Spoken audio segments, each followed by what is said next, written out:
이스라엘아, 여호와를 의지하라. 그는 너의 도움이시요 너의 방패시로다. 아론의 집이여, 여호와를 의지하라. 그는 너의 도움이시요 너의 방패시로다. 여호와를 경외하는 모든 자들아, 너희는 여호와를 의지하여라. 그는 너의 도움이시요 너의 방패시로다. 아멘. 하나님 아버지, 오늘도 저희들에게 거룩한 주일을 베풀어 주시고 주 안에서 기뻐하며 또 주님을 경배하며 찬양할 수 있도록 인도하여 주심을 감사드립니다.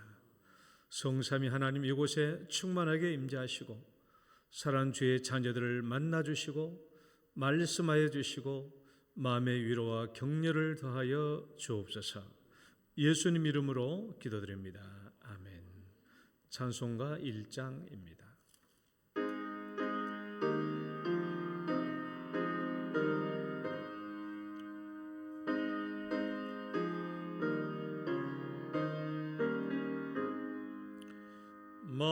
만복의 근원 하나님, 온 백성 찬송 드리고 저 천사여 찬송하세. 찬송 성부 성자 성령.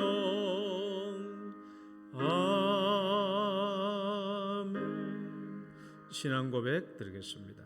전능하사 천지를 만드신 하나님 아버지를 내가 믿사오며 그 외아들 우리 주 예수 그리스도를 믿사오니 이는 성령으로 잉태하사 동정녀 마리아에게 나시고 본디오 빌라도에게 고난을 받으사 십자가에 못 박혀 죽으시고 장사한 지 사흘 만에 죽은 자 가운데서 다시 살아나시며 하늘에 오르사 전능하신 하나님 우편에 앉아 계시다가 저리로서 산자와 죽은 자를 심판하러 오시리라. 성령을 믿사오며 거룩한 공예와 성도가 서로 교통하는 것과 죄를 사하여 주시는 것과 몸이 다시 사는 것과 영원히 사는 것을 믿사옵나이다. 아멘. 교동문 56번입니다. 시편 128편의 말씀. 여호와를 경외하며 그의 길을 걷는 자마다 복이 있도다.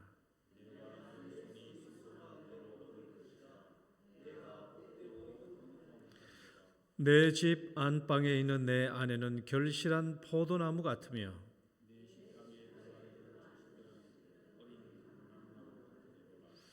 여호와를 경외하는 자는 이같이 복을 얻으리로다. 너는 평생에 예루살렘의 번영을 보며 내 자식의 자식을 볼지어다. 이스라엘에게 평강이 있을지로다. 아멘. 앉으셔서 찬송가 11장입니다.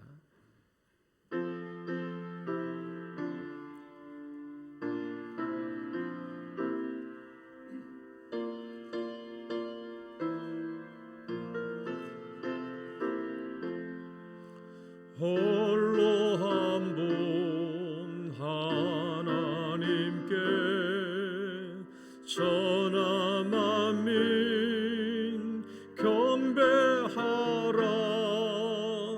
만국 왕을 다스리고 온 세상 만민 기르신다. 만국 왕을 다스리고 온 세상 만민 기르신다. 독생 성자 예수님께 모든 죄인 회개하라. 세상 만민 구원하고 놀라운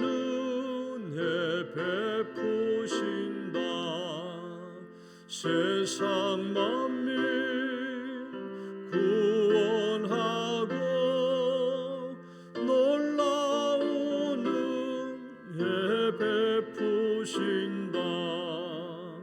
보혜사 성령님께 모든 삶을 맡기어라. 말씀으로 도우시고 죄악을 이길 힘 주신다.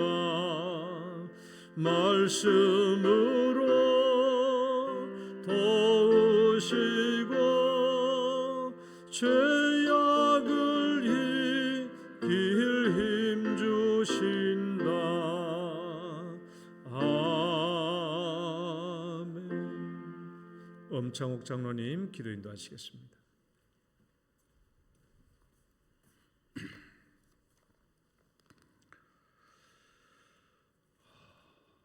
우리의 피난처 되시며 구원의 힘이 되신 하나님, 주의 날 안식의 날을 맞이하여 하나님께 나와 예배를 드립니다. 우리의 입술이나 손과 발로 행했던 불의한 일들, 교만했던 일들, 내 친구와 이웃들을 슬프게 했던 일들, 그 슬픔으로 마음 졸였던 일들을 모두 내어놓고 하나님께 나아왔습니다. 오라 너희 목마른 자들아 내게로 나아오라. 돈 없는 자도 오라. 너희는 와서 사 먹되 돈 없이 값 없이 와서 포도주와 젖을 사라고 하신 하나님, 우리의 가난한 영혼을 이 예배에 초청하여 위로해 주신 하나님께 감사를 드립니다. 회개하는 마음으로 기도를 드리오니 우리의 기도와 예배를 받아 주시옵소서. 하나님, 특히 55년 전 신암 언덕에 하나님께서 세우신 영동교회와 그 성도들을 축복하여 주시옵소서. 우리 영동교회가 하나님의 백성을 구원하는 구원의 방주로서의 사명을 잘 감당하게 하시며, 영동교회에 속한 성도들도 흰옷 입은 백성으로서의 이 고난의 삶을 잘 살아갈 수 있도록 건강과 가정의 화목과 온전한 믿음을 허락하여 주시옵소서. 하나님, 지난주에는 동부초등학교와 기상대 공원에서 성도들과 함께 하나님의 말씀을 전하였습니다. 함께 나눈 복음과 따뜻한 차 한 잔과 노래와 시들이 옥토에 떨어진 씨앗처럼 결실이 맺히기를 간절히 기도드립니다. 3월부터 시작하는 목장 모임에도 많은 성도들이 참여하여 말씀과 교제가 풍성해지도록 기도드리며, 이웃을 향해 자신의 재능을 감사함으로 드리는 영동 마을 문화교실에도 축복하시어 많은 이웃들이 영동교회를 찾아와서 교회의 문턱이 낮아지게 하시고, 이들이 들며 날며 하늘로부터 내리는 은혜의 단비를 체험하게 하여 주시옵소서. 하나님, 지금은 말씀의 시간입니다. 사랑하는 문평율 목사님의 말씀을 축복하여 주시옵소서. 그 설교가 하나님의 말씀이 되게 하시며, 그 하나님의 말씀이 선포될 때 아멘으로 화답하는 시간이 되게 하시며, 우리가 이 세상을 살아갈 때 순간순간 그 말씀이 생각나는 살아있는 말씀으로 성령께서 우리를 인도하여 주시옵소서. 내 생각이 너희 생각과 다르며 내 길은 너희 길과 다르다고 하신 하나님, 우리의 길을 돌이켜 구원의 길로 하신 하나님께 감사를 드리며 죄와 사망에 잠든 우리를 구원하기 위해 피로써 십자가를 지신 예수 그리스도의 이름으로 간절히 기도드렸습니다. 아멘.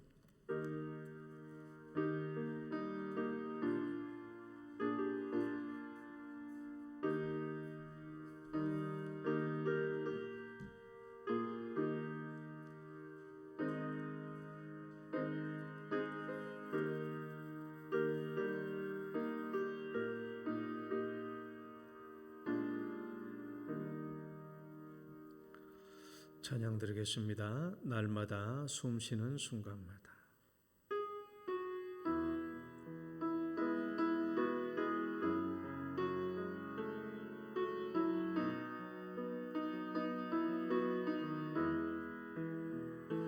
날마다 숨쉬는 순간마다 내 앞에 어려운 일 보내 주님 앞에 이 몸을 맡길 때 슬픔 없네 두려움 없네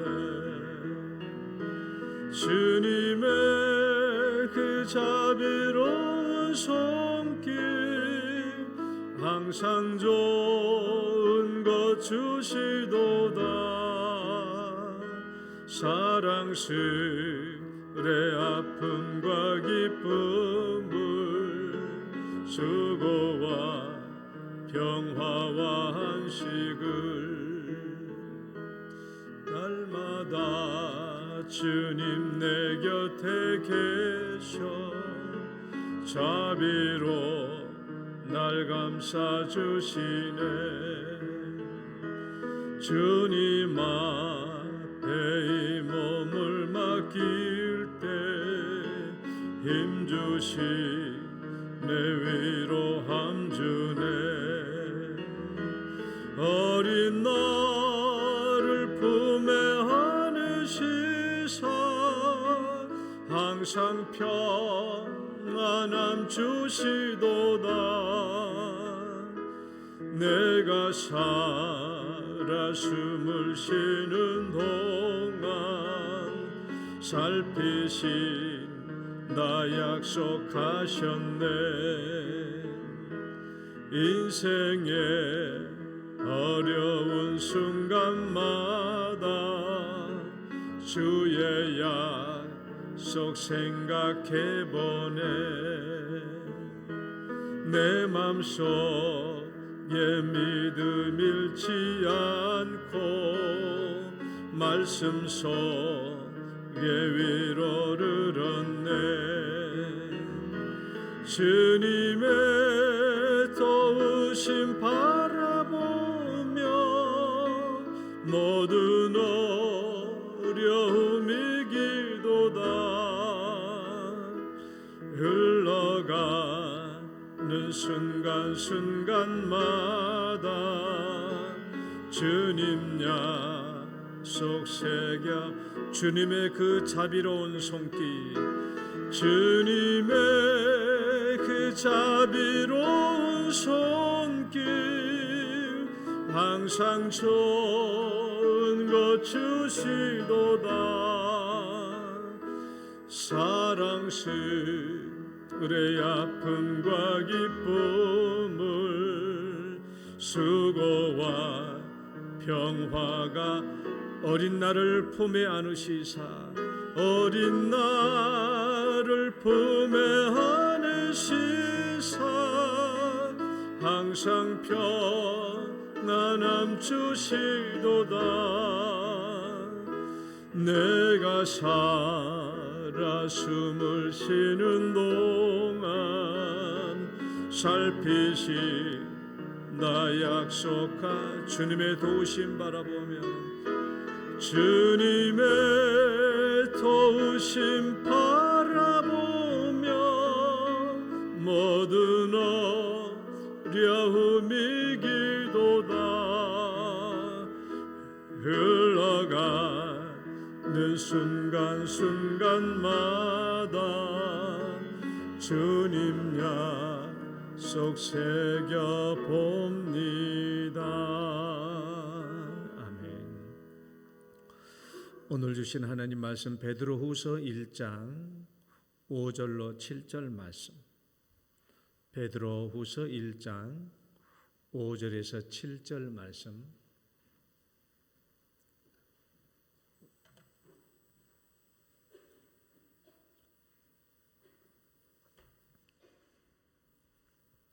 함께 봉독합니다. 시작. 그러므로 너희가 더욱 힘써 너희 믿음의 덕을, 덕의 지식을, 지식의 절제를, 절제의 인내를, 인내의 경건을, 경건의 형제 우애를, 형제 우애의 사랑을 더하라. 아멘. 하나님 아버지, 오늘도 우리가 신앙의 8층집을 짓고 신의 성품에 참여하여 우리의 구원을 확신케 하는 이 신앙의 집을 짓는 일에 말씀을 함께 나눕니다. 성령님께서 이 시간 저희들과 함께하여 주셔서 저희들의 신앙의 8층집을 잘 지어갈 수 있도록 지와 명철을 더하여 주옵소서. 예수님 이름으로 기도드립니다. 할렐루야. 옆 사람 축복합니다. 잘 오셨습니다. 주 이름으로 축복합니다. 오늘도 거룩한 주일에 주 앞에 올라온 여러분 주 이름으로 축복합니다. 우리 동찬이가 전역을 해서 돌아왔습니다. 입대할 때 영동교회 앞에 나와서 잘 갔다 오겠습니다 한 때가 바로 엊그제 같은데 벌써 전역을 했습니다. 화천에 있었어요. 강원도 화천에. 화천에 있었으니까 내 후배죠. 내가 화천에서 군대 생활했으니까. 아무튼 그 추운 산골짜기 잘 참고 있네 해서 잘 건강한 몸으로 갔다 와서 하나님께 감사합니다. 오늘 신앙의 8층집을 짓자에서 8층집의 결정화 따라봅시다. 절제, 인내, 경건. 오늘은 절제, 인내, 경건에 대해서 말씀을 살펴보려고 합니다. 저 사람은 어떤 사람이야? 저 사람은 어떤 사람이지? 라고 했을 때 제일 먼저 탁 떠오르는 모습. 예를 들면 이래요. 저 사람 어떤 사람이야? 라고 물으면 우리는 이렇게 대답합니다. 저 사람 참 부지런한 사람이에요. 저 사람은 좀 말이 많은 사람이지. 저 사람은 자기 이속만 챙기는 사람이야. 저 사람 게으른 사람이야. 저 사람 참 깔끔한 사람이지. 저 사람 참 남을 잘 돕는 사람이야. 저 사람 잘난치 않은 사람이야. 저 사람 지 잘난 맛에 사는 사람이야. 저 사람 참 겸손한 사람이야. 그 사람 늘 바쁜 사람이지. 그 사람 입만 열면 거짓말하는 사람이야. 그 사람 참 잘 참는 사람이지. 저 사람 걸핏하면 화부터 내는 사람이야. 저 사람 약속 잘 안 지키는 사람이야. 저 사람 늘 지각하지. 저 사람 참 놀기 좋아해. 먹기는 잘하지. 저 사람은 사람을 참 좋아하는 사람이야. 저 사람 잘 못 참는 사람이야. 그 사람 참 성질 더러운 사람이야. 그 사람 참 고집센 사람이지. 그 사람은 절대 돈 안 내는 사람이야. 방금 제가 하는 이런 이야기들은요, 어떤 사람, 저 사람 누구야? 라고 했을 때 제일 먼저 떠오르는 그 사람이 나타난 가장 쉽게 발견되는 모습이에요. 이게 뭐냐? 다 절제, 인내, 경건에 속한 삶의 영역들입니다. 그러니까 절제, 인내, 경건의 삶에 속한 영역들은 겉으로 제일 먼저 드러나는 특징을 지녀요. 저도 우리 집 애들한테 물어봤어요. 야, 너는 아빠 하면 뭐가 제일 먼저 떠오르냐? 뭐라고 했겠습니까? 너는 아빠 하면 뭐가 제일 먼저 떠올라? 그러니까 한 놈은 교회만 있는 사람. 자기들하고 절대 안 놀아주니까 아빠는 교회만 있는 사람. 또 둘째는 아빠는 매우 규칙적인 사람이야. 집하고 교회하고 집하고 교회하고 똑딱 왔다 갔다 하니. 아빠는 정이 많은 사람이야. 그런 말도 안 하고 아빠는 착한 사람이야. 그런 말도 안 하고 아빠는 교회만 있는 사람. 아빠는 아주 규칙적인 사람. 그리고 그런 것을 벗어나면 싫어하는 사람. 이런 모든 것들이 뭐에 관계되냐? 절제, 인내와 경건에 관계된 거예요. 절제, 인내, 경건은 우리 삶의 겉으로 쉽게 나타나는 부분의 영역들입니다. 이게 절제, 인내, 경건에 관한 부분이에요. 절제, 인내, 경건의 두 번째 특징은, 첫 번째는 가장 쉽게 잘 드러난다는 특징이 있지만 절제, 인내, 경건의 삶의 두 번째 특징은요, 자기 삶에 대한 강제적 집행력이 행사된다는 거예요.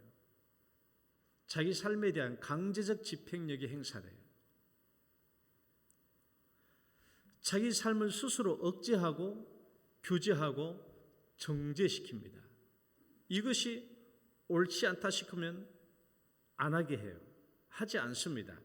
불필요한 일은 억제하죠. 이렇게 내가 행동하면 사람들이 나를 싫어하겠는 걸 그런 일은 억제합니다. 또 남을 해롭게 할 만한 일은 하지 않죠. 또 스스로 나태해지는 것을 막습니다. 밥을 많이 먹고 싶어도 더 먹으면 안 돼. 숟가락을 놓습니다. 이 모든 것들이 뭐예요? 자기 자신에 대한 강제적 집행력을 행사하는 거예요. 그러니까 절제와 인내와 경건은 내 삶에 대해서 스스로 강제적 집행력을 행사하는 부분에 속해 있어요. 그래서 그 결과 내가 원하는 목표의 질서와 조화를 이루게 되는 겁니다. 내가 원하는 목표의 질서와 조화를 이루게 하는 것이 절제, 인내, 경건이에요. 이제 좀 더 구체적으로 절제, 인내, 경건에 대해서 한번 살펴보려고 합니다. 자, 첫 번째 절제를 한번 볼까요? 절제는 우리 성경적인 용어로 헬라어로 엔크라테이아.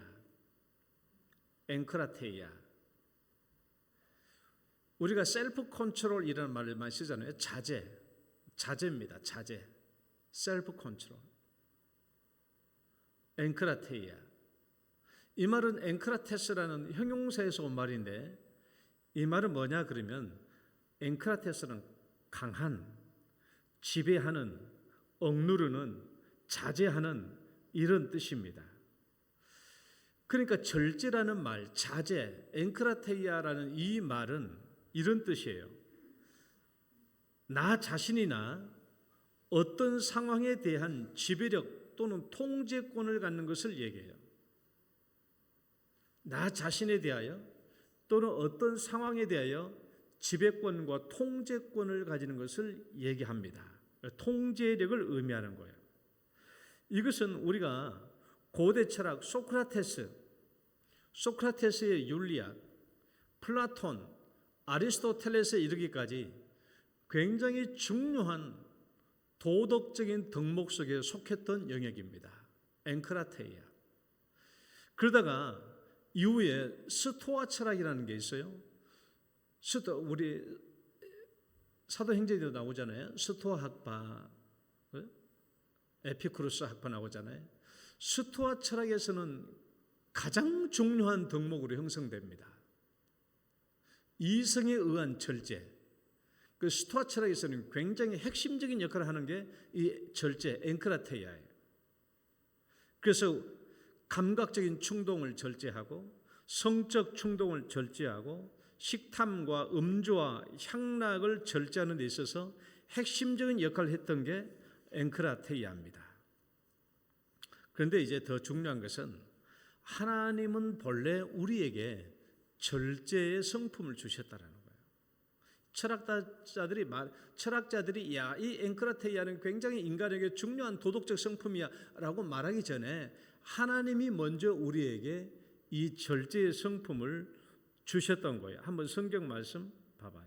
하나님은 우리에게 시작.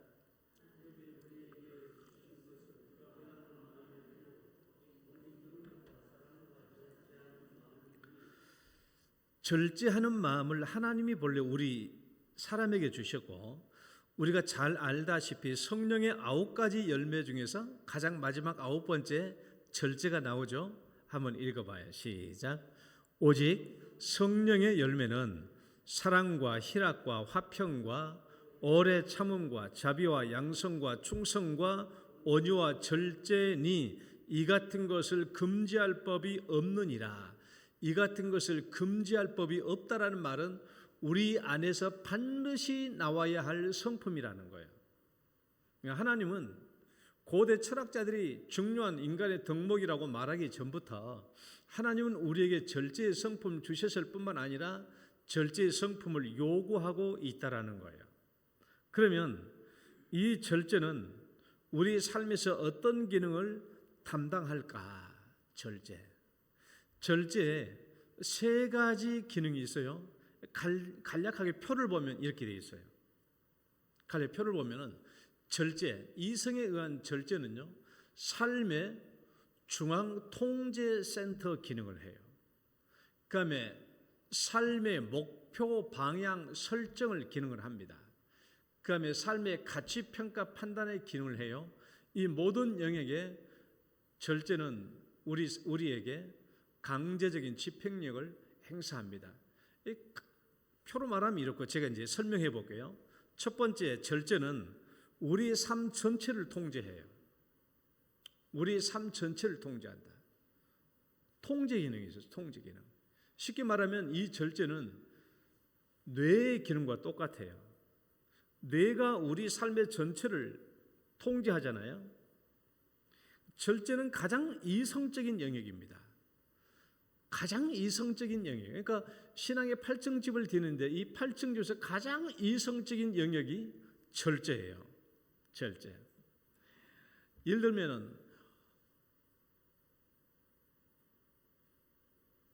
우리가 나쁜 일이나 부정적인 일을 행사하려고 할 때 이것을 강제적으로 억제하도록 해요. 그렇잖아요.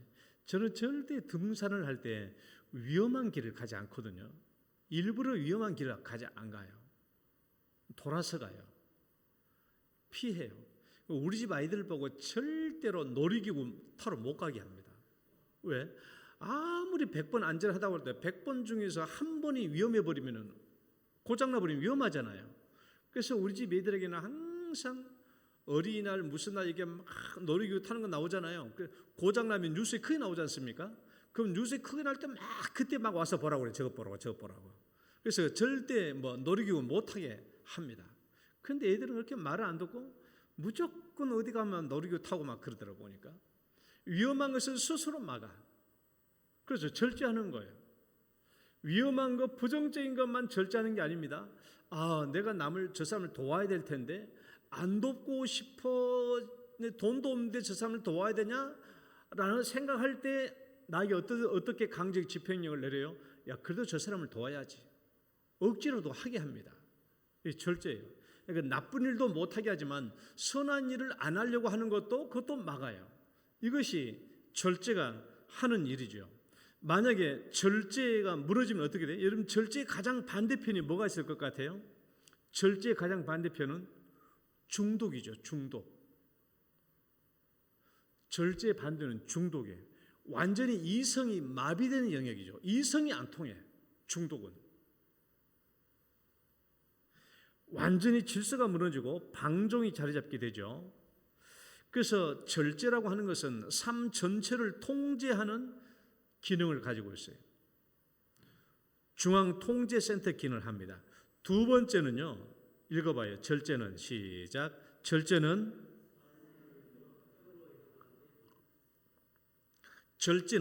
우리 삶을 목표로 향하게 한다. 목표. 여러분, 목표 없는 절제가 있을까요? 목표가 없다면 절제가 없죠. 나는 몸무게를 한 65kg로 유지해야 되겠다라는 이 목표가 있으니까 항상 밥을 먹다가도 어느 한순간에 더 이상 안 먹게 돼요. 그런데 내가 65kg에 대한 목표를 안 가지고 있으면 되는 대로 먹죠. 주는 대로 먹어요. 마음껏 먹는 거야. 살이 찌든지 말든지. 절제는 목표와 아주 긴밀한 연관이 있어요. 목표가 없으면 절제가 없죠. 절제가 있다는 말은 목표가 있다는 것을 의미해요. 성경 말씀 봐봐요. 이기기를 다투하는 자마다 한번 읽어봅시다. 시작. 이기기를 다투는 자마다 모든 일에 절제하나니 그들은 썩을 승리자의 관을 얻고자 하되 우리는 썩지 아니할 것을 얻고자 하노라. 여기서 봐봐요. 저 왜 절제합니까? 이기기를 다투는 자마다 절제한다는 거예요. 썩지 아니할 승리, 영원한 승리를 위해서 우리는 목표로 하죠. 엊그제 우리가 하얼빈 동계올림픽에서 우리나라가 이제 2등을 했더라고요. 컬링도 우승을 했는데요. 우리가 그 쇼트트랙도 남자 여자 다 쇼트트랙에 있다. 그 피겨스케이팅도 남자 여자 다 우승했잖아요. 참 기분 좋고. 그러면 컬링도 우승. 컬링의 그 팀이 몇 명이죠? 5명인가? 4명인가? 그 컬링도 중국하고 해가지고 결승에서 우승을 했는데 기자들이 그걸 물어보다. 이제 뭐 하고 싶어요? 했더니요. 그 여자의 5명들이 이구동성하는 말이 뭐 먹고 싶어요? 뭐 먹고 싶어요? 뭐 또 먹고 싶고 어디 놀러 가고 싶고 막 다 얘기하는 거야. 그동안 뭘 위해서? 우승을 위해서 모든 것을 절제한 거야. 하지 않았어. 우승을 위해서 모든 것을 훈련에 집중했죠. 이제 우승해서 뭐 하고 싶냐니까 뭣도 먹고 싶고 뭣도 먹고 싶고 뭣도 먹고 싶고 한데 막 떡볶이도 먹고 싶고 뭐 치킨도 먹고 싶고 모든 거 다 먹고 싶고 얼마든지 놀러 다니고 싶고 그러다는 거야. 그걸 보니까 이 사람들이 우승을 목표로 얼마나 많이 절제해왔나 하는 것을 우리가 알 수 있죠. 이기기를 다투는 자마다 모든 일에 절제한다라는 거예요. 우리는 썩을 면류관을 위해서 일하지 않죠? 그게 목표가 아니에요. 우리가 신앙의 8증집에서 최고의 목표는 뭡니까? 제일 위에 있는 형제 우애와 사랑이에요. 그게 8증집의 목표입니다.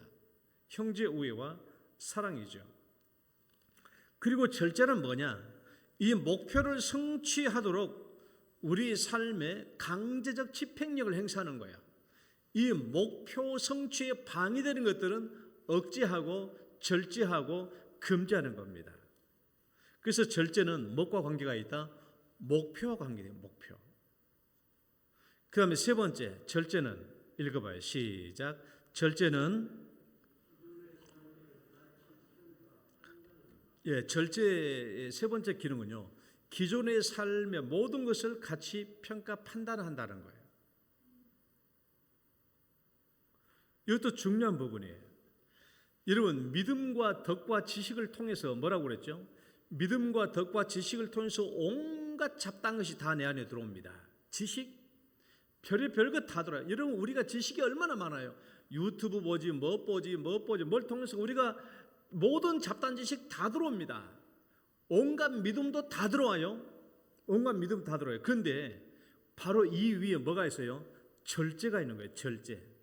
절제를 통해서 이것이 목표를 성취하는 데 유용한가 그렇지 않는가를 같이 판단해요. 그래서 목표에 유용하지 않은 것은 버립니다. 여러분, 사도 바울 봐봐요. 이 말씀 읽어봐요. 그러나 무엇이든지, 시작. 그러나 무엇이든지 내게 유익하던 것을 내가 그리스도를 위하여 다 해로 여길 뿐더러 또한 모든 것을 해로 여김은 내 주 그리스도 예수를 아는 지식이 가장 고상하기 때문이라. 내가 그를 위하여 모든 것을 잃어버리고 배설물로 여김은 그리스도를 얻고 그 안에서 발견되려 함이니. 사도 바울의 이 과정을 봐봐요. 이전에는 나에게 유익했다. 이전에는 나에게 좋았던 것들이에요. 그런데 이제 서로 예수 믿고 나니까 이 복음에 대하여, 하나님의 복음을 전하는 이 일에 대하여 잘못됐다, 이것은 틀렸다라고 생각된 것은 다 배설물처럼 버려버린다는 거예요. 가말리엘 스승 문화에서, 그 유명한 스승 아래서 그렇게 좋은 지식을 배웠지만은 이것도 복음 전파에 해롭다라고 생각하니까 뭘로? 배설물처럼 여기고 말았다는 것이죠. 그러니까 절제라고 하는 것은 내 삶의 전체를 통제하면서 목표 성취에 합당한지 합당하지 않는지를 가치 평가해서 버릴 것과 취할 것을 판단하게 되는 것을 얘기해요. 이게 절제입니다. 그러면 이 절제가 믿음, 덕, 지식 다음에 오잖아요. 이 절제의 필연적인 위치를 생각해 봐요. 왜 절제가 믿음과 덕, 지식 다음에 와야 되는 것이지? 생각을 해봐요. 마땅히 이 다음에 와야 되는 거예요. 믿음 위에 덕을, 덕 위에 지식을, 지식 위에 절제예요.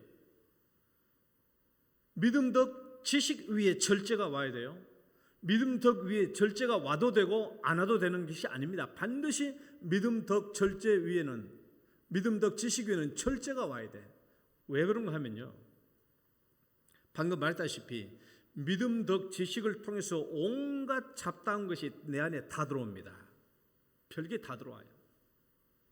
별게 다 들어와요. 이 모든 것을 통제하고 요약 정리하고 가치 평가를 하는 절제가 있어야 되는 거예요. 이게 없으면요, 오히려 내 안에 들어온 것들이 오히려 나에게 해를 끼칠 수도 있어요. 잡다한 지식이 들어오되 절제가 이루어지지 않으면 오히려 잘못된 지식 때문에 이단으로 빠질 수도 있어요. 이단으로 빠지기도 해요. 잘못된 믿음 때문에 이단으로 빠지기도 해요. 여러분, 우리가 보면 댐이 있죠. 중국에서 가장 큰 댐이 샨샤댐이라고 있잖아요. 지구에서 제일 큰 댐이에요. 왜 그 댐을 세웠어요? 비가 폭우가 내려지면 너무나 강하류에서 피해가 많이 나니까 댐을 쌓은 거예요.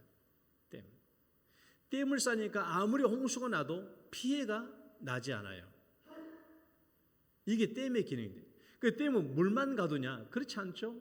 가뭄 때는 수로를 통해서 모든 경작지에 수로를 통해서 물을 주어서 농작물이 자라게 하는 거예요.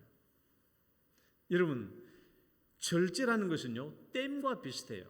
믿음 위에 덕을, 덕 위에 지식을, 우리의 물밀듯이 우리 안에 들어오는 믿음과 덕과 이 지식이라는 것을 절제의 댐에 가두는 겁니다. 절제의 댐에 가두어요. 이것을 절제의 댐에 가두어서 우리의 삶에 해를 입히지 않도록 하는 거예요. 잘못된 지식, 이단에 대한 지식까지도, 여러분, 우리가 알고 있는 지식은요, 이단에 관한 지식도 다 있어요.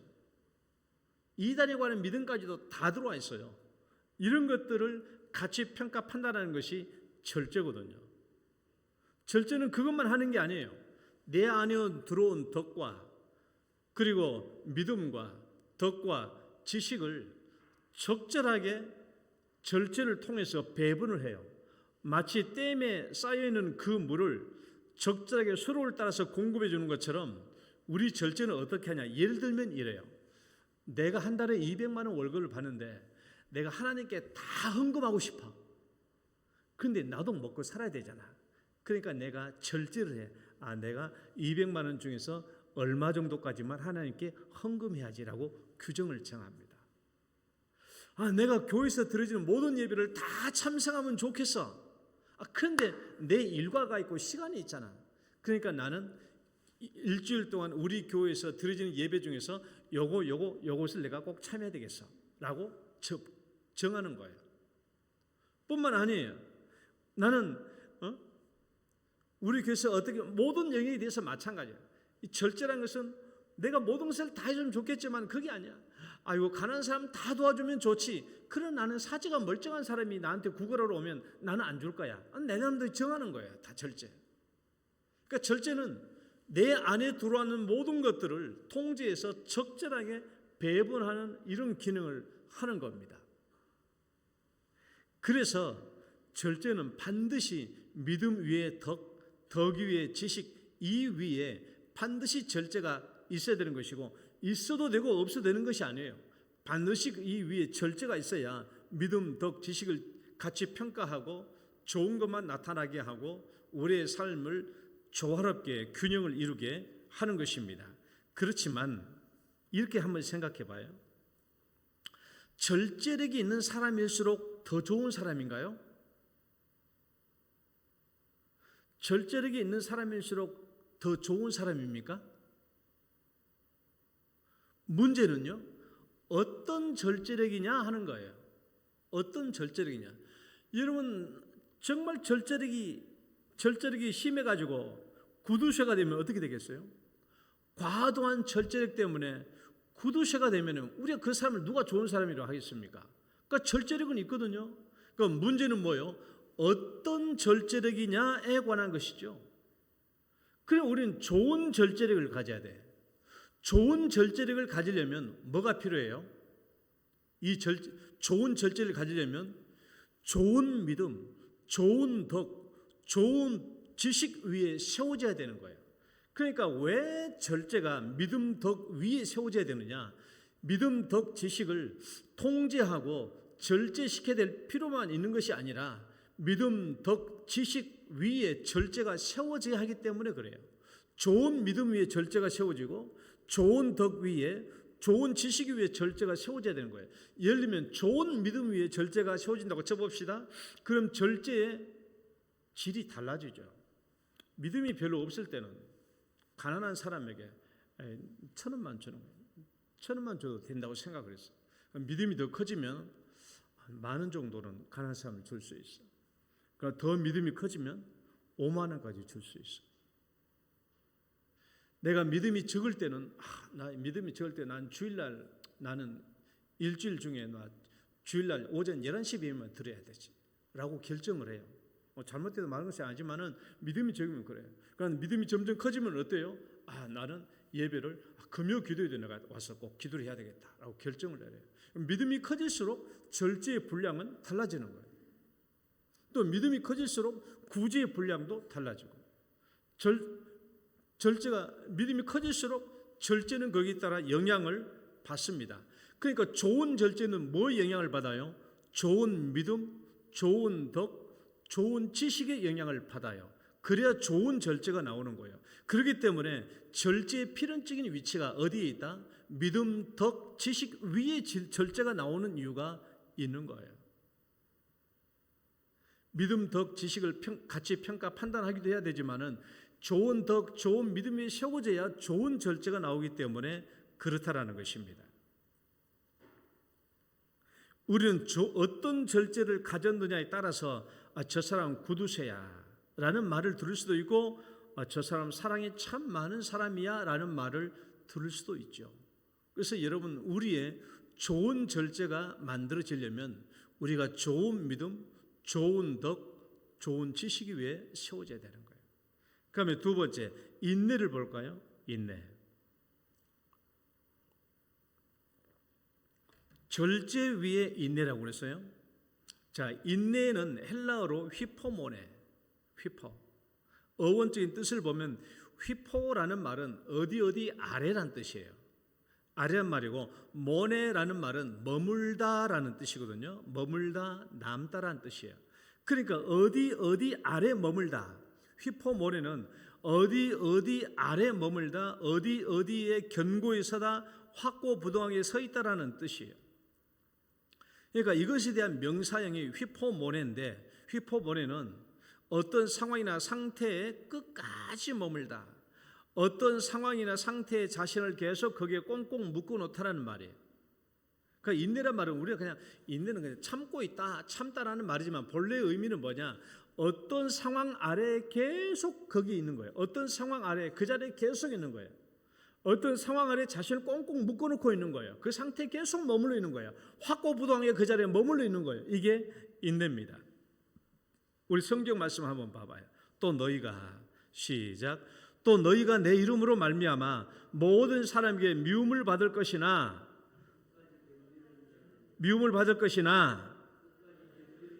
끝까지 견디는 자는 구원을 얻으리라. 이런 끝까지 견디는, 그러니까 인내는 끝까지라는 거예요. 끝까지. 그 상태에 계속 머물러 있는 거예요. 그러니까 구원이라고 하는 것은 뭐예요? 믿음의 상태에 끝까지 머물러 있는 거예요.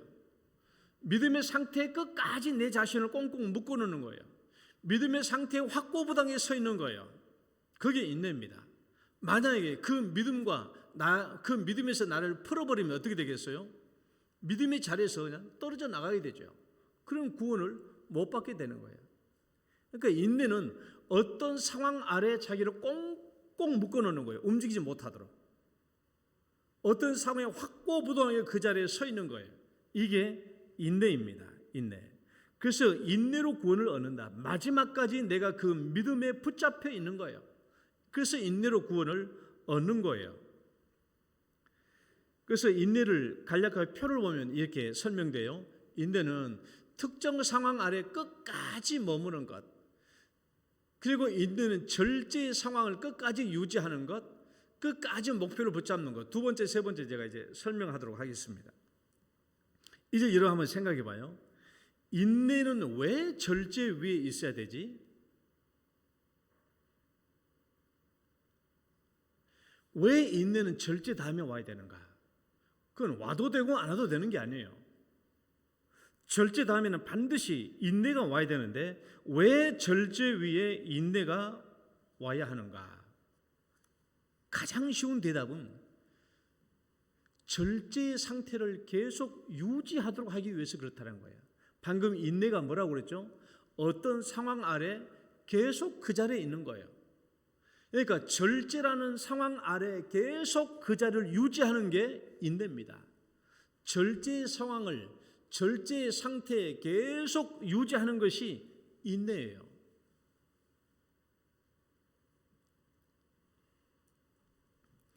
만약에 인내에서 실패하면 어떻게 될까요? 인내에서 실패하면, 인내 실패해버리면 어떻게 되겠어요? 절제 상태가 해체됩니다. 그러면 목표를 향하지 못하게 되겠죠. 그러니까 인내에 실패하면 절제가 풀어지고 삶의 목표를 잃어버리고 방종의 상태, 목표가 없는 상태가 되고 말겠지요. 아주 재미있는 얘기는 아니지만은 우리 동찬이 군대 가서 돈 얼마 모았지? 아직 비밀이가 엄마 아빠한테 얘기 안 했나? 자, 내가 얘기 하나 해줄게. 저번에 SBS 생활의 달인이라는 프로그램에서 24, 동찬이 몇 살이지? 23살. SBS 생활의 달인에서 24세 1억을 모은 사람들에 대한 이야기를, 몇 사람에 대한 이야기를 시리즈로 해준 적이 있어요. 24세 1억을 모은 사람. 동찬이 한참 멀었지? 24세 1억을 모은 사람들의 이야기를 보여준 적이 있는데, 그때 이 사진 봐봐요. 이 사람이 24살의 곽지현 씨거든. 이 사람이 24살의 곽지현 씨인데, 이 사람에 대한 이야기를 제가 한번 본 적이 있어요.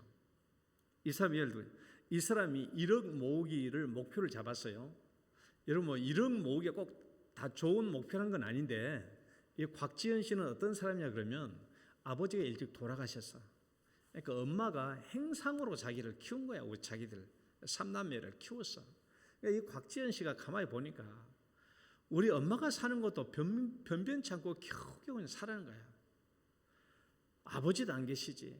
엄마도 본인 먹고 살기 힘들지. 그러니까 이 곽지현 씨가 아무리 생각해도 누군가 나를 도와줄 사람이 없는 거야. 그래서 안 되겠다. 내가 일단 돈을 모아야 되겠다. 왜냐하면 자기를 도와줄 사람이 아무도 없으니까 일단 돈을 모아야겠다 싶어가지고 이 곽지현 씨가 1억을 모으는 것을 목표로 삼았어요. 그리고 1억을 목표를 모으기 위해서 혼자 자취하면서 한 달 월급 200만 원 내외로 이 여자가 살게 됩니다. 여러분, 이 곽지현 씨가 어떻게 1억을 모았을까 상상해 보면은 뭐 뻔하죠. 어떻게 모았겠어요? 남의 돈 훔친 것은 아니다고 친다면 죽도록 저금했겠잖아요. 안 썼겠죠? 근데 이 여자가 했던 부분 내가 해드릴게요. 외식 절대 안 가요. 오로지 집밥이야. 그리고 반찬도요, 잘 안 사 먹어요. 회사에서 식당에서 남는 반찬 있죠. 나오면 달라고 그래가지고 그 반찬 싸와서 먹어요. 그 부끄러운 거 먹어 소용이 없어. 일단 내가 돈을 1억을 모아야 되니까. 절대로 여행을 안 가요. 2시간 거리는 무조건 걸어갑니다. 그리고 대중교통만 이용해요. 중고마트를 이용해요. 중고용품은 또 안 버리고 팔아요. 자기가 다 썼으면 더 이상 필요 없으면 고쳐가지고 당근마트에 팝니다. 그 선물 준다는 인터넷 설문조사 있잖아요. 무조건 참여해요. 우리는 참여하려고 해도 나오는 성품이 경품이 나하고 관계없으면 안 하잖아요. 근데 이 여자 말 들어보니까 다 하는 거야. 나하고 관계없는 경품도 무조건 다 받아와. 그리고 이걸 다 얼른 팔아요. 중고 상품에 다 팔아요. 참 대단하신 분이에요. 옷도 안 사 입어요. 깔끔한 정도 되면 오케이요. 미용실 안 갑니다. 자기 스스로 머리에 물 묻혀가지고요. 단발로 항상 단발이야. 단발. 그다음에 주말에는 다른 알바를 해요. 모든 물품 사는 영수증은 다 이렇게 또 기록해가지고 또 10원, 20원씩 또 현금으로 바꾸는 게 있더라고요. 상품 등록번호 해가지고 다 그렇게 정립하고요. 하무튼 10원, 50원 버린 돈이 하나도 없어요. 남자 사귀는 거 있을 수가 없죠. 노 데이트. 그러니까 이런 절제, 여러분 이런 절제 아시겠죠? 오직 1억을 모으기 위한 목표를 두고 자기 삶을 통제하면서 이 목표에 합당하지 않은 모든 것은 다 배척합니다. 이게 절제잖아요. 이 절제를 그대로 유지하는 게 인내예요. 이 절제를 그대로 유지하는 게 인내예요. 인내. 그런데 인내하지 않으면 어떻게 되겠습니까? 인내하지 못하면 어떻게 되겠어요? 아이고, 저 치킨 한번 먹고 싶네. 한번 사 먹어볼까? 한번 치킨 한번 사 먹어봤어. 무지하게 맛있네. 세상에 이런 치킨이 어디 있냐. 근데 이런 치킨에 맞더라고 해서 한 번, 두 번 사 먹게 되면 어떻게 되겠어요? 다른 자기 친구들 연애하는 거 부러워가지고 자기도 남자친구 사귀면 어떻게 되겠어요? 옷 사 입어야지, 머리 해야지, 화나야지, 파마해야 되지, 돈 들어가잖아요. 그러면 이런 모기는 순식간에 무너지는 거예요. 인내는 뭐냐? 절제 상황을 그대로 유지하는 거예요. 내 절제 상황을 그대로 유지하는 겁니다. 그러니까 절제 위에는, 절제 다음에는 인내가 있어도 되고 없어도 되는 게 아니에요. 절제 다음에 반드시 인내가 있어야 되는데 절제 상태를 그대로 묶어주고 절제 상태를 그대로 유지하는 것이 인내이기 때문에 그래요. 그럼 언제까지 인내해야 되는데요? 언제까지 인내해야 되는데요? 1억 모을 때까지, 목표를 달성할 때까지 인내하는 거예요. 목표를 성취하기 위해서 인내하는 거예요. 그러니까 인내는 한편으로는 절제 상태를 계속 유지하면서 절제가 주는 그 목표가 이루어질 때까지 계속 나가는 거예요. 절제 상태를 유지할 뿐만 아니라 그 목표는 계속 붙잡고 있어야 뭐가 나와요? 인내가 나오는 거예요. 성경 말씀 봐봐요. 그러므로 형제들아, 시작. 그러므로 형제들아, 주께서 강림하시기까지 길이 참으라. 보라, 농부가 땅에서 나는 귀한 열매를 바라고 길이 참아 이른 비와 늦은 비를 기다리나니. 농부는 기다리죠. 추수를 위해서, 열매를 맺기 위해서 기다려요. 길이 참습니다. 추수의 열매를 맺을 때까지 아무리 힘들고 어려워도 참아요. 비를 기다려요. 인내는 반드시 그 결실을 위해서 기다리는 겁니다. 여러분, 고린도전서 우리 15장을 보면은 사랑의 15가지 속성이 나오잖아요. 사랑은 오래 참고, 사랑은 온유하며, 시기하지 아니하며, 사랑은 자랑하지 아니하며, 15가 쭉 나오는데 사랑의 15가지 속성 중에서 처음과 마지막이 다 인내와 관계되는 거예요. 사랑은 오래 참고, 그러면 가장 마지막과 보면 사랑은 모든 것을 참으며, 모든 것을 믿으며, 모든 것을 바라며, 모든 것을 견디느니라 그랬어요. 사랑의 속성 처음부터 마지막, 처음과 마지막은 다 인내예요. 우리가 그래서 속담에 인내는 쓰나 그 열매는 달다라는 속담이 있죠. 격언이 있잖아요. 먹고 싶은 거 다 먹고 하고 싶은 거 다 먹어버리면 그 결과는 써요. 그러나 인내, 비록 인내는 써. 지금은 내가 그 목표를 위해서 절제하는 그 상황은 고달프지만은 그러나 그 열매, 마침내 1억을 모았을 때는 얼마나 그 목표가 달겠습니까? 그래서 인내라고 하는 것은 절제 상태의 자신을 꽁꽁 묶어둘 뿐만 아니라 또 목표를 향해서는 강력하게 붙잡는 것이 인내다. 인내. 이 인내가 절제 위에 인내가 있다는 것이고, 인내 다음에 뭐가 있어요? 경건이 있어요. 이제 경건을 봐봐요. 경건은 신앙인의 가장 아름다운 모습입니다.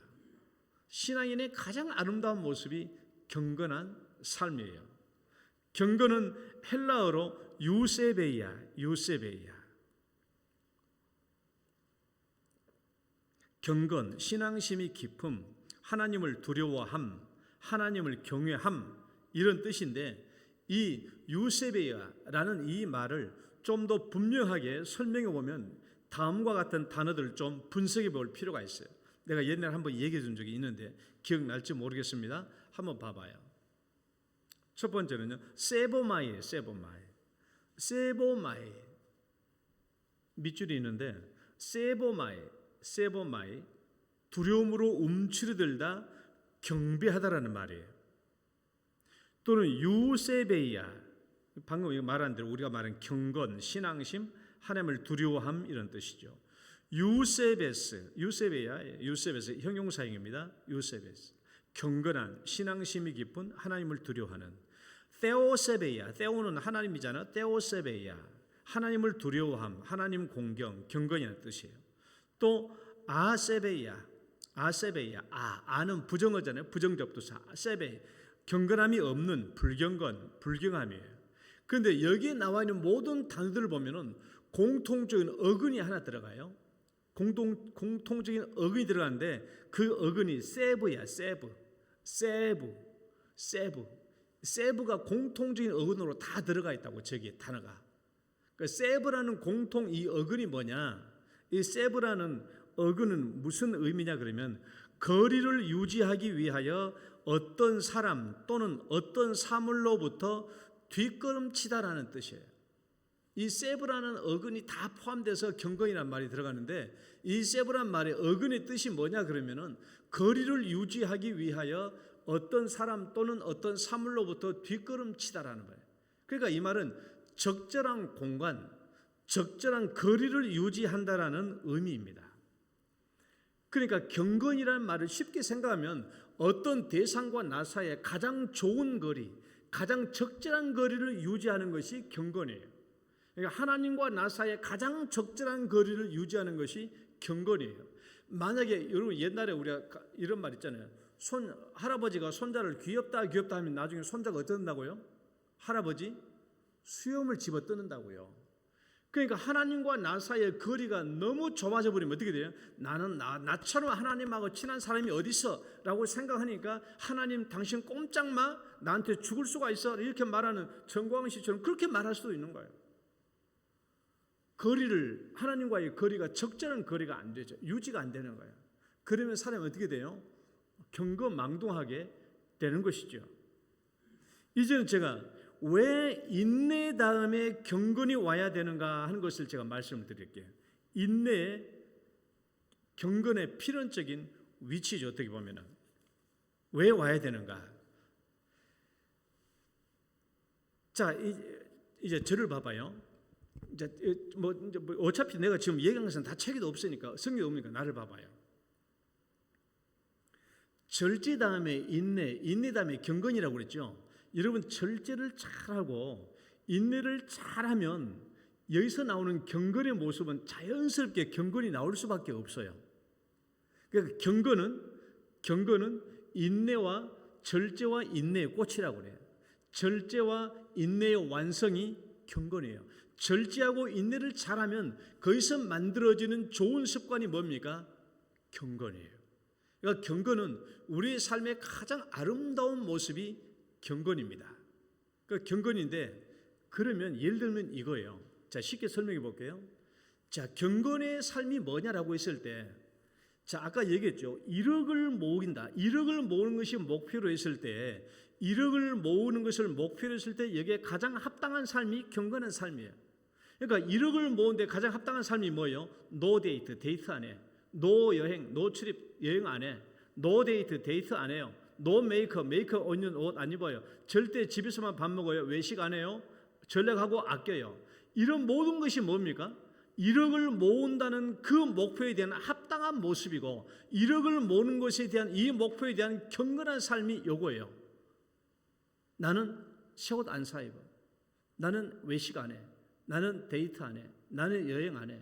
나는 반드시 대중교통만 사용해. 이런 것들이 경건한 삶인데 뭐에 대한? 1억을 모으는 데 합당한 이 삶에 대한 합당한 삶이고 이 합당한 삶이 뭐예요? 경건이에요. 그러면 여러분 우리가 지금 신앙의 8층 집을 지는데 이 8층 집의 최종 목표가 뭡니까? 형제 우애와 사랑이잖아요.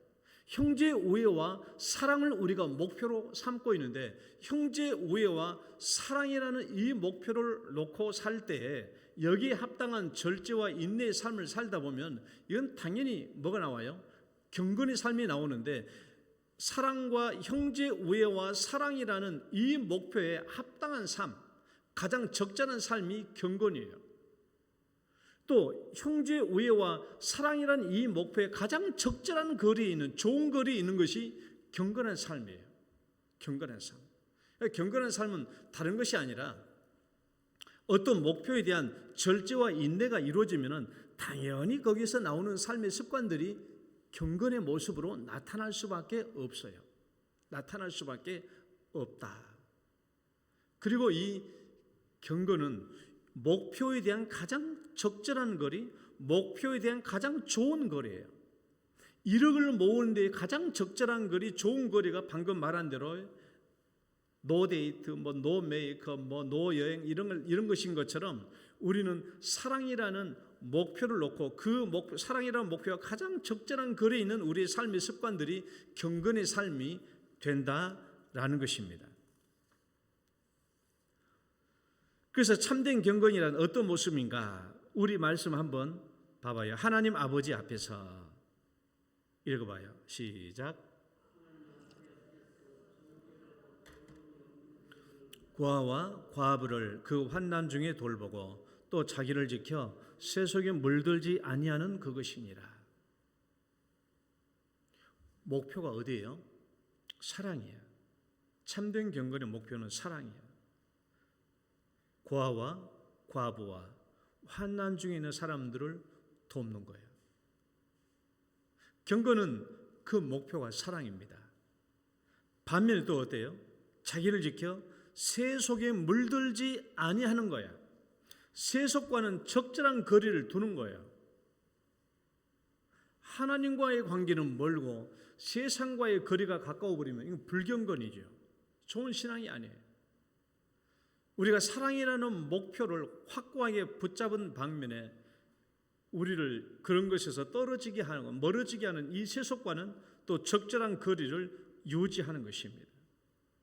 그러니까 인내 다음에 경건이 오는 것은 아주 당연해요. 절제와 인내 다음에 자연스럽게 경건이 오는데 경건은 신앙인의 가장 아름다운 모습이라고 정의될 수 있는 게 왜 그렇다?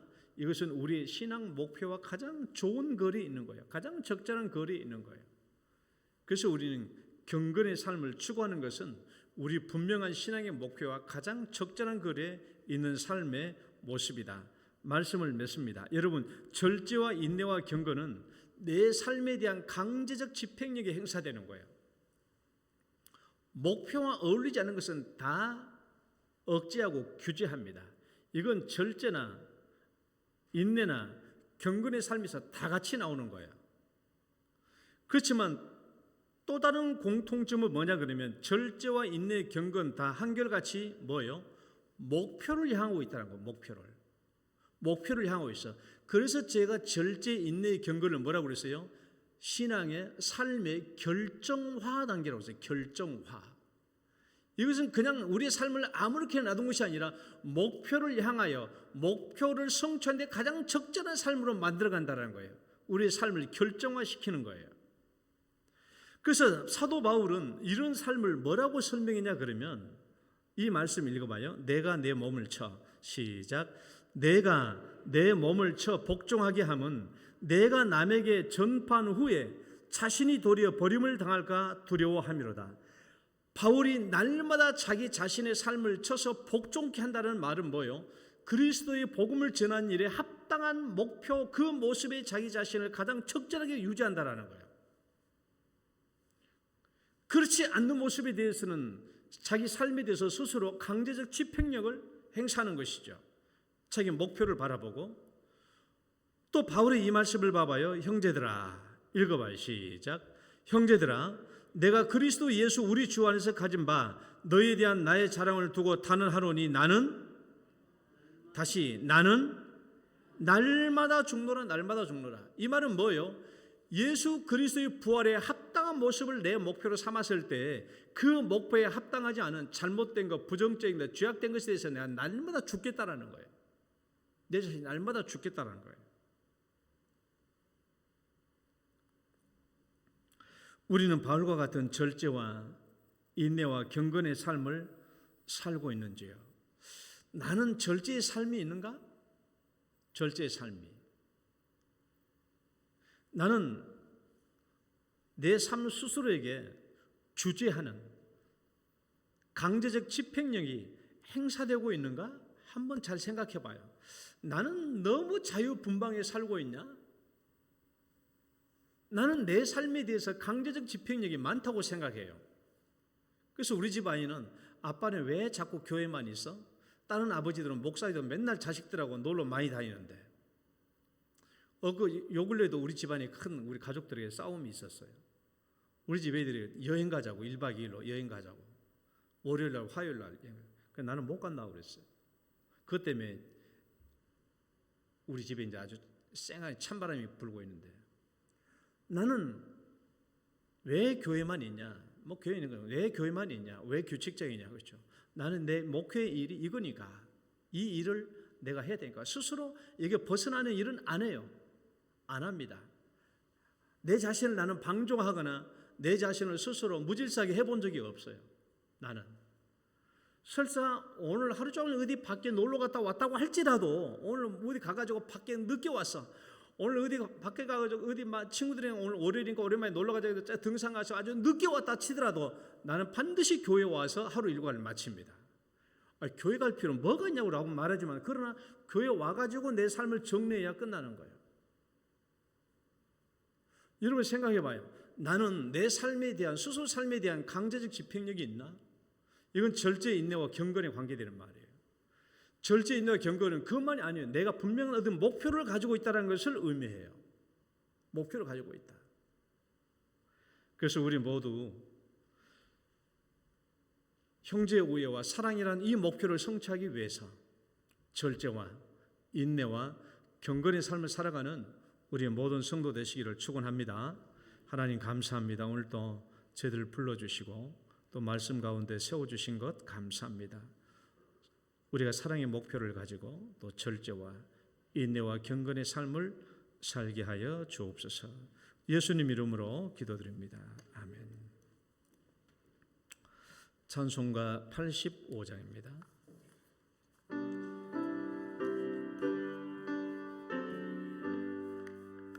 구주를 생각만 해도 이렇게 좋거든. 주 얼굴 배울 때야 얼마나 좋으랴. 만민의 구주 예수의 귀하신 이름은 천지에 있는 이름 중 비할 데 없도다. 참 회개하는 자에게 소망이 되시고 구하고 찾는 자에게 기쁨이 되신다. 예수의 넓은 사랑을 어찌다 말하랴. 사랑받은 사람만 그 사랑 알도다. 사랑의 구주 예수여 내 기쁨 되시고 이제로부터 영원히 영광이 되소서. 아멘. 하나님 아버지, 오늘도 주 앞에 나오면서 주님께서 우리에게 복을 베풀어 주시는 대로 저희들도 감사하여 주 앞에 11조 예물과 또 감사의 예물과 또 선교 구제 헌금 또 주 앞에 올립니다.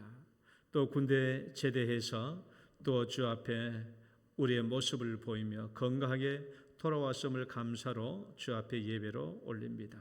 하나님, 이 모든 것 주님께서 우리에게 베풀어 주신 은혜와 축복으로 알고 감사하며 드려오니 드리는 손길 주님 기억해 주시고 그들의 삶 속에 하나하나 다 돌보아 주시며 기도한 대로 형통하도록 축복하여 주옵소서. 감사하고 예수님 이름으로 기도드립니다. 아멘.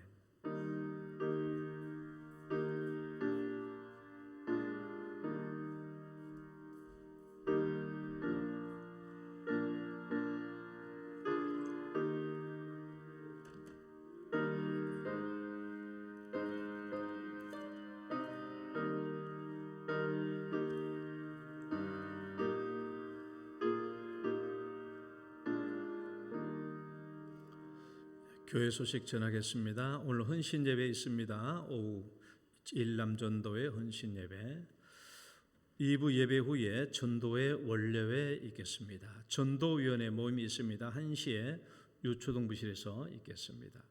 목장위원회 오늘 목장 편성이 있습니다. 오늘 1시 30분에 다 본당에 모여주시기를 바랍니다.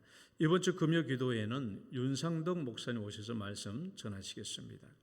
교사 부흥회가 있습니다. 동대구내 주일학교 연합회 주최 송종교에서 월요일, 화요일 24일, 25일 있겠습니다. 결혼 광고 있습니다. 김한권 집사님, 문정숙 집사님의 장남 김민수 군의 결혼식이 있습니다. 이번 주 토요일 날 오후 1시 M스타하우스 웨딩 컨벤션 모닝스타홀 2층, 교회에서는 나중에 출발할 시간 알려드리도록 하겠습니다. 결혼식 예배는 아니지만은 제가 주례사를 합니다. 그래서 우리 성도님들 많이 참석해 주시기를 바랍니다. 축복송 찬양 들으시고 축도로 예배 마칩니다. 당신은 소중한 사람.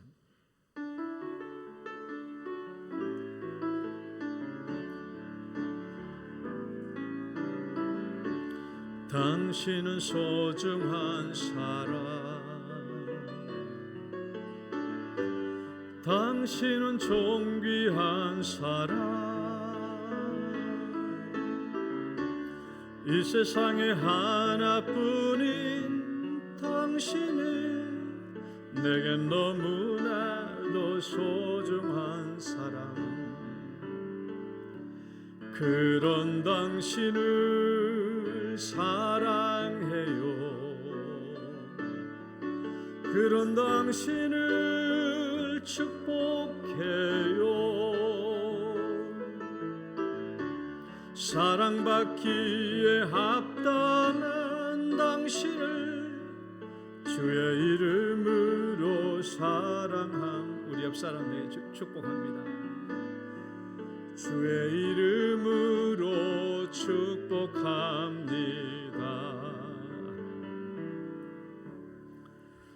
이제는 우리 주 예수 그리스도의 은혜와 하나님 아버지의 극진하신 사랑과 성령님의 교통하심이 신앙의 팔정집을 짓되 형제의 우애와 사랑이라는 이 목표를 성취하기 위하여 오늘도 나의 삶에 절제와 인내와 경건의 삶을 살기로 마음속 깊이 결단하는 사랑하는 성도들을 위해 이제로부터 영원토록 함께 있을지어다.